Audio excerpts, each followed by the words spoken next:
হয়, লাভজনক ভোট জলকীয়াৰ খেতিয়ে এতিয়া স্বাৱলম্বী হৈ পৰিছে ধেমাজিৰ এটা বিশেষ অঞ্চল।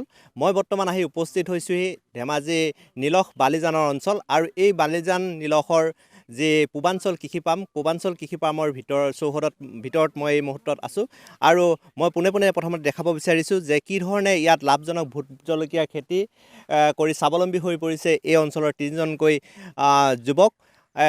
মোক কেমেৰা সতীৰ্থই দেখাইছে কি ধৰণে এতিয়া ভোট জলকীয়া চিঙাত ব্যস্ত হৈ পৰিছে এই অঞ্চলৰ একাংশ মহিলা। মোৰ সৈতে উপস্থিত আছে এই কৃষি পামৰ বিশেষভাৱে জড়িত তিনিগৰাকী বিশেষ ব্যক্তি। তেওঁলোকৰ হাতৰ পৰশত এতিয়া লাভজনক ভোট জলকীয়াই বিশেষ স্থান লাভ কৰিছে আৰু এই ভোট জলকীয়াসমূহ ৰাজ্যৰ বিভিন্ন স্থানলৈ এতিয়া ৰপ্তানি হৈছে। মই আপোনাৰ ওচৰলৈ পোনে আহিব বিচাৰিছোঁ। কেনেকুৱা ধৰণৰ এইবাৰ আপোনালোকে বজাৰখন কেনেকুৱাকৈ লাভ কৰিছে আৰু কিমান বিঘা মাটিত আপোনালোকে এইবাৰ ভোট জলকীয়া খেতি কৰিছে? আমাৰ টোটেল আপোনাৰ 12 বিঘা মাটি আছিলে ভোট জলকীয়া। তাৰে আপোনাৰ বজাৰটো আমি 600 টকাৰ পৰা পাইছিলোঁ। এতিয়া বৰ্তমান 230, 250 এনেকৈ গৈ আছে বৰ্তমান আজিলৈকে। বাকী ঠিকে আছে। আমাৰ বিহু আগতে উঠি গ'ল মূলটো প্ৰায়। আমাৰ এতিকে বহাগ বিহু তাৰপৰা এতিয়া আমাৰ এইখিনি এতিয়া মানে প্ৰফিটত আছে। আপোনালোকৰ কিমান ভূমিত কৰিছিলে এইবাৰ? এতিয়া আমাৰ ইয়াতে মানে 20 বিঘা আছিলে। ইয়াতে জলকীয়া আছিলে 12 বিঘা, তৰমুজ আছিলে 6 বিঘা, তাৰপৰা অন্যান্য কি আছিলে। এতিয়া আপোনাৰ তৰমুজো হাৰ্ভেষ্টিং কৰি আছোঁ। কালি দিছোঁ আপোনাৰ 30 কুইণ্টেল, তাৰপৰা আজি আছে আপোনাৰ 20 কুইণ্টেল। তৰমুজ কিমান দৰত বিক্ৰী হৈছে ইয়াৰ পৰা ধৰক, আৰু জলকীয়া কিমান দৰত বিক্ৰী হৈছে? জলকীয়াটো আজিৰ ৰেট আপোনাৰ 230 টকা আজিৰ ৰেট। তাৰপৰা তৰমুজৰ আপোনাৰ 15 টকা আজিৰ ৰেট হ'লচেল। হয়, এনেধৰণে এতিয়া এই নিলখ অঞ্চলৰ কেইবাগৰাকী উদ্যোগী ব্যক্তিয়ে এনেধৰণে আৰম্ভ কৰিছে কৃষি পাম। মোৰ সৈতে আন এগৰাকী ব্যক্তি উপস্থিত আছে। আপোনালোকে এই অঞ্চলত ভোট জলকীয়া খেতি কৰিছে, কিমানজন মানুহ জড়িত হৈ আছে? নমস্কাৰ, আমি তিনিজনে কৰিছোঁ। মোৰ নাম শ্ৰী প্ৰেমধৰ বৰুৱা আৰু আমি তিনিজনে ইয়াতে 12 বিঘা ধৰি লওক ভোট জলকীয়া খেতি কৰিছোঁ। যথেষ্ট আমাৰ উপকৃত হৈছোঁ। প্ৰথম আমি 600 টকাৰ পৰা আমি ভোট জলকীয়া বিকিছোঁ। এতিয়া বৰ্তমান আমাৰ 250 বা 230 এনেকৈ আমি বাৰী পৰাই দি আছোঁ। আৰু আপোনালোক কিমান মানুহ জড়িত হৈ আছে? আমাৰ ইয়াত জড়িত কাম কৰা মানুহ প্ৰায় ডেইলি 15-20 গৰাকী থাকে জলকীয়া ছিঙিবৰ কাৰণে। তেওঁলোকে ছিঙি দিয়ে আমাক। বাহিৰৰ পৰা এতিয়া দেখিছোঁ জলকীয়া আহিছে আৰু তৰমুজো বাহিৰৰ পৰা আহিছে। আপোনালোকৰ বজাৰখনত আমনি হৈছে নেকি? আমনি অলপ হৈছে। তেওঁলোকৰ অহাৰ কাৰণে ৰেটটো কমি গৈছে, বাহিৰৰ পৰা সোমাই গৈছে। যদি অকল আমাৰ এই অঞ্চলৰে বা এই জিলাৰ যদি হৈ থাকিলেহেঁতেন তেতিয়া আমি ৰেটটো ভাল ধৰণে পাই থাকিলোহেঁতেন। তেওঁলোকে সোমাই যোৱাৰ কাৰণে আমাৰ বজাৰখন অলপ ডাউন হৈ গৈছে। মোৰ সৈতে আন এগৰাকী আছে এই কৃষি পামত ব্যস্ত কৃষক।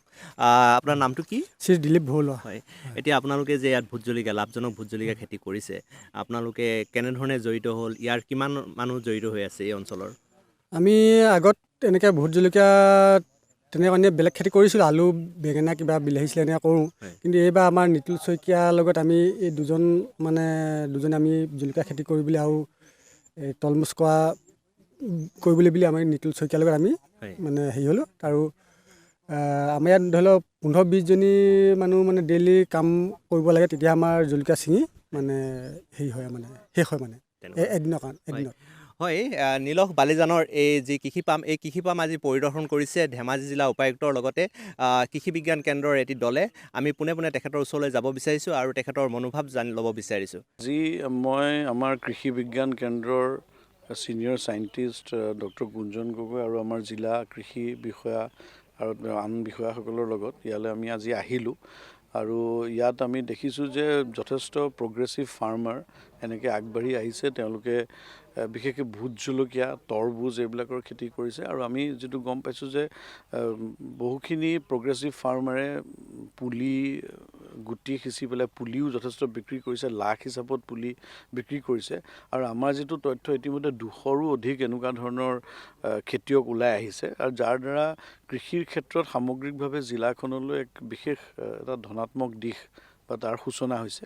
আৰু এই ক্ষেত্ৰত যিখিনি টেকনিকেল ছাপোৰ্ট বা যিখিনি কাৰিকৰী দিশ, যিখিনি জ্ঞান, সেইখিনি কৃষি বিজ্ঞান কেন্দ্ৰ আৰু লগতে আমাৰ কৃষি বিভাগে যথেষ্টখিনি তেওঁলোকে আগবঢ়াইছে। আৰু আমি আশা ৰাখিছোঁ যে অনাগত দিনত আৰু অধিক সংখ্যক এনেকুৱা যুৱক বা যুৱতী ওলাই আহিব যি কৃষিৰ দ্বাৰা আত্মনিৰ্ভৰ হ'ব। আৰু ভোট জলকীয়াৰ ক্ষেত্ৰত মই জানিব পাৰিছোঁ যে তেওঁলোকে নাগালেণ্ড, অৰুণাচল, অসমৰ বিভিন্ন জিলাৰ লগতে আন আন ৰাজ্যলৈও ইতিমধ্যে পঠাইছে। যথেষ্ট ভাল উৎপাদন হৈছে আৰু এই ধৰণে কৰি থাকিলে মই ভাবোঁ যে ধেমাজিত যিহেতু কৃষিৰ বাহিৰে বিশেষ বেলেগ আৰু গত্যন্তৰ নাই, গতিকে সামগ্ৰিকভাৱে জিলাখনৰ অৰ্থনৈতিক উত্তৰণৰ বাবে কৃষি এটা অতি প্ৰয়োজনীয় দিশ, যাৰ দ্বাৰা আমাৰ খেতিয়কসকলে নিজৰ উন্নতি সাধিব পাৰিব।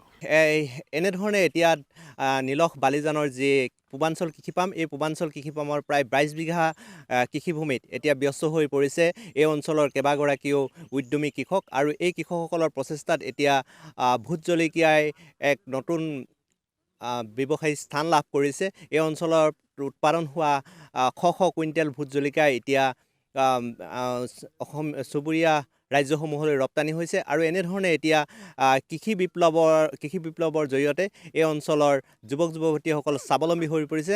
আৰু ইয়াৰ এটা কথা উল্লেখ কৰিব লাগিব, যি সময়ত একাংশ শিক্ষিত নিবনুৱা যুৱকে কৰ্মসংস্থাপন বিচাৰি হাহাকাৰ কৰিবলগীয়া হৈছে, বহিৰাজ্যলৈ তেওঁলোকে ঢাপলি মেলিছে, তেনে সময়ত কিন্তু এই আচলতে কৃষি ব্যৱস্থাৰ জৰিয়তে স্বাৱলম্বী হোৱাৰ যথেষ্ট থল আছে। লাভজনক ভোট জলকীয়া খেতি আৰু তৰমুজৰ খেতি কৰি এনেধৰণে এই অঞ্চলৰ যিসকল শিক্ষিত নিবনুৱা তেওঁলোকে নতুন পথ বাছি লোৱা দেখা গৈছে।